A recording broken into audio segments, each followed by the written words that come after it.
Rail मंत्री अश्विनी वैष्णव video conferencing के माध्यम से पत्रकारों से जुड़े, जहां उन्होंने झारखंड और उड़ीसा को केंद्रीय रेल बजट में मिले आवंटन विषय पर विस्तृत जानकारी साझा की। उन्होंने बताया कि इस बार के रेल बजट में झारखंड में कुल 7,306 करोड़ का प्रावधान किया गया है। उन्होंने बताया झारखंड में 60,000 करोड़ रुपए रेलवे के अंदर खर्च किए जा रहे हैं। 12 वंदे भारत ट्रेनें चल रही हैं। उन्होंने बताया कि झारखंड में जल्द ही वंदे भारत ट्रेन स्लीपर चलेगी। टेस्टिंग का कार्य चल रहा है। 10 वर्षों में 1,311 किलोमीटर नए ट्रैक बनाए गए हैं और अब 100% इलेक्ट्रिक वायर से लैस हो चुका है। रेल मंत्री के लाइव कॉन्फ्रेंस के उपरांत धनबाद डीआरएम कमल किशोर सिन्हा ने बताया कि झारखंड को रेल बजट में किए गए 7,306 करोड़ के आवंटन में धनबाद मंडल को क्या कुछ मिला है, इसकी जानकारी भी जल्द ही साझा की जाएगी। उन्होंने धनबाद मंडल की उपलब्धियां गिनाते हुए बताया कि धनबाद रेल मंडल एक बार पुनः 17.43 MT लोडिंग कर भारतवर्ष में नंबर 1 स्थान पर काबिज है। इस जनवरी माह के अंत तक 160 MT लोडिंग की है, जो कि पूरे भारतवर्ष में सबसे ज्यादा है और पिछले साल की तुलना में 3.57% अधिक है। माल ढुलाई से होने वाले आय धनबाद मंडल का जनवरी माह तक 2,236.11 करोड़ रहा है। दूसरे स्थान पर बिलासपुर डिवीजन का 1,936.24 है। धनबाद डिवीजन का करीब 250 करोड़ ज्यादा है। महाकुंभ को लेकर उन्होंने बताया कि इस समय 26 स्पेशल ट्रेनें चलाई जा रही हैं और 2 और ट्रेनें धनबाद से अजमेर और धनबाद से जयपुर को भी जोड़ा गया है। ये जो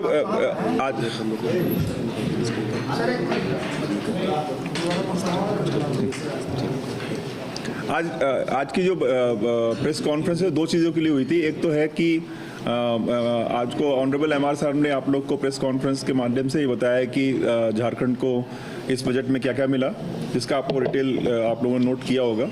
उसमें जो मुख्य बातें जो बताई हैं वो बताई हैं कि आप लोग को झारखंड में इस साल 7,300 करोड़ का प्रावधान किया गया है। साथ साथ नई रेलवे लाइन इलेक्ट्रिफिकेशन के बारे में बताया गया। साथ साथ अमृत भारत ट्रेन जो 57 मिली हैं, उसमें कितनी समय समय पर जो झारखंड में मिलने वाली हैं उसके बारे में बताया गया।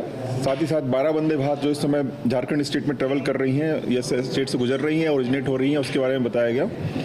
आपको बताया गया कि किस तरह से झारखंड स्टेट के सारे डेवलपमेंट के प्रोजेक्ट जिनकी DPR पॉजिटिव है उसके या तो सैंक्शन हो गए हैं या सैंक्शन होने की प्रक्रिया में है। इस समय हमारे पास बहुत ज़्यादा ऐसी कोई पेंडिंग डिमांड नहीं है जो कि सैंक्शन नहीं हुई है या प्रक्रियाधीन नहीं है। साथ ही ये दूसरा प्रोजेक्ट आज की जो प्रेस कॉन्फ्रेंस उसका दूसरा जो मुद्दा था वो था धनबाद डिवीजन के बारे में आपको ब्रीफ करना। तो आपको बताते हुए काफ़ी हर्ष हो रहा है कि धनबाद मंडल ने इस बार पुनः 17.43 मिलियन टन लोडिंग करके प्रथम स्थान पूरे भारतवर्ष में पाया है। साथ ही आपको यही बताया जा रहा है कि अभी तक जनवरी के मंथ के अंत तक हमने 160 मिलियन टन की लोडिंग की है, जो कि पूरे भारतवर्ष में सबसे ज़्यादा है। ये करीब 3.5% हमारे पिछले साल के अचीवमेंट से ज़्यादा है।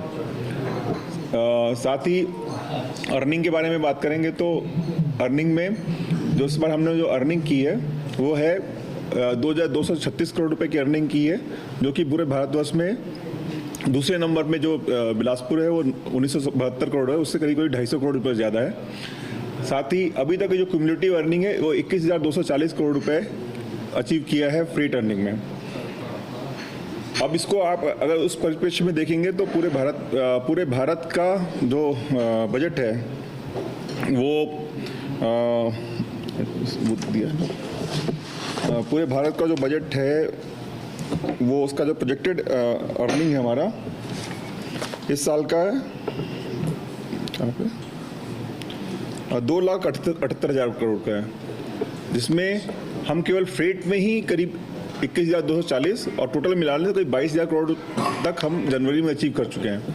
हमारा जो एम है वो पूरे भारतवर्ष के टोटल अर्निंग का 10% कम से कम हम अचीव करें, 27,000 करोड़ के आसपास।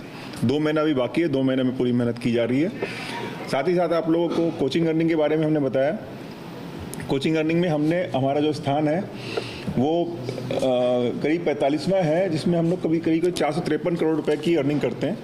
साथ ही साथ ये अपने हम लोगों ने आप लोगों की जो भावनाएं हैं कि जो टॉप 20 डिवीज़न है, जो अर्निंग डिवीज़न है, उनके लिए कुछ ना कुछ डेडिकेटेड ट्रेन आप लोग के चलाएं, ताकि जो पैसेंजर पॉइंट ऑफ व्यू से जो इम्पोर्टेंट है वहाँ के लिए हमारे पास ट्रेन रहे। इस दिशा में हम लोग प्रयत्न कर रहे हैं और मोटा मोटी सफलता मिल गई है। कुछ जो बाकी है वो हम लोग प्रयत्न करते रहेंगे। इसके अलावा बाकी कुछ 4 ब्लॉक सेक्शन कमीशन किए गए हैं, जो कि कहाँ से स्टार्ट होता है?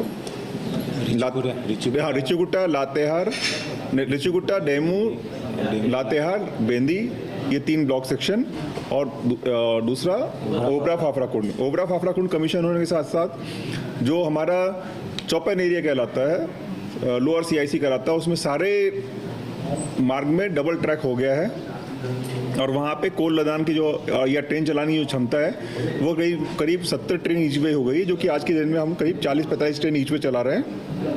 अगले 10 साल के ग्रोथ के लिए सफिशिएंट होगी। साथ साथ अब उसमें ऑटोमेटिक भी हम करने जा रहे हैं। दूसरा CIC एरिया आता है। CIC एरिया में 3 ब्लॉक सेक्शन कमीशन किए हैं और आने वाले दिनों में मार्च के पहले 2 ब्लॉक सेक्शन और कमीशन करने वाले हैं। तो उससे उस एरिया में भी जो हमारी वहन करने की क्षमता है वो करीब 20% और बढ़नी चाहिए। इस हेतु हम लोग कार्य कर रहे हैं। और जो मेन लाइन है अपने यहाँ पे, जो अभी आप डिस्कस किया, मल्टी ट्रैक के बारे में डिस्कस किया, मल्टी ट्रैक की प्रोग्रेस में अर्थवर्क चालू हो चुका है। साथ ही जो वैकल्पिक मार्ग है धनबाद चंदपुरा का, उसमें कार्य चल रहा है। उसके लिए आप लोग एक बार साइट विजिट के लिए आप लोग आमंत्रित हैं। कुंभ के लिए सर स्नान करने के लिए कुछ धनबाद क्या उपलब्धि दे रही है? कुंभ स्पेशल में आपके लिए हम लोग टोटल 26 ट्रेन चला रहे हैं। साथ साथ इसमें 2 नई ट्रेन इस वीक हमने अनाउंस की है। वो है धनबाद से अजमेर और धनबाद से जयपुर, जिसमें आप दो पार्ट में लोग ट्रेवल कर रहे हैं। धनबाद से प्रयागराज जा रहे हैं और प्रयागराज से धनबाद वापस आ रहे हैं। सिमिलरली वो आगे प्रयागराज से अजमेर या प्रयागराज से जयपुर जाने के काम में आएगी। तो उसके लिए अभी भीड़ को देखते 2 एडिशनल स्पेशल ट्रेन चलाई है। प्लस आपने तो देखा होगा मॉर्निंग आवर्स में बहुत ज़्यादा भीड़ आ गई थी। जैसे ही भीड़ आई थी स्टेशन पे, हम लोगों ने स्पेशल ट्रेन इमीडिएटली चलाई थी। करीब 4 ट्रेन हम लोगों ने स्पेशल चलाई थी, जिसमें एक तो गुमो से ही आपकी पूरी हमने 24 कोच की ट्रेन चला दी थी। साथ ही साथ चौपन एरिया से काफ़ी ट्रेन चलाई थी।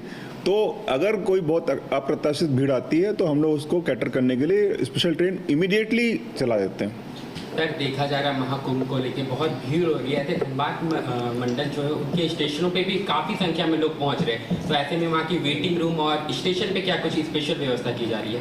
वेटिंग जो हमारे पास जो भीड़ आ रही है, जो नॉर्मली जो रेगुलर ट्रेन के 1 घंटे पहले आ रही है, तो जितनी मैक्सिमम ट्रेन हो सकती है हम चला रहे हैं। और इस समय एज सच प्लेटफॉर्म पे भीड़ है, उसके लिए हम लोग सुरक्षा के लिए व्यवस्था कर रहे हैं। साथ साथ अपने सारे कैटरिंग स्टॉल खोल के रखते हैं। और बाकी वेटिंग हॉल में तो में